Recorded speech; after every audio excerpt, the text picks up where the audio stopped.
Andare in Nord Africa o meglio allargare la propria presenza sull'altra sponda del Mediterraneo, precisamente a Tunisi. Questa è l'intenzione del gruppo Fracarro di Castelfranco, che da quelle parti ha fin dal 1991 attivato una joint venture per assemblaggi di schede elettroniche, test e collaudi. La Fracarro Industries è nata nel 1933, ora per la ristrutturazione aziendale 83 operai e 35 impiegati perderanno il posto di lavoro qui a Castelfranco. La produzione si sposta in Tunisia.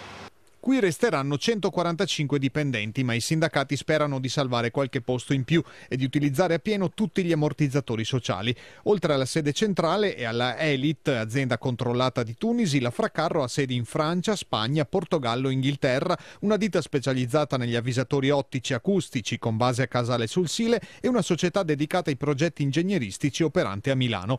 Tagli alla spesa e quindi al personale sono previsti in tutti gli stabilimenti del gruppo, dati i debiti ultramilionari dell'azienda con le banche. La concorrenza estera, soprattutto cinese, si fa sentire anche qui. E intanto domani si riunisce l'assemblea di Un'Industria a Treviso. Davanti alla presidente nazionale Emma Marcegaglia si cercherà di guardare avanti ad una ripresa economica che difficilmente arriverà prima del 2010.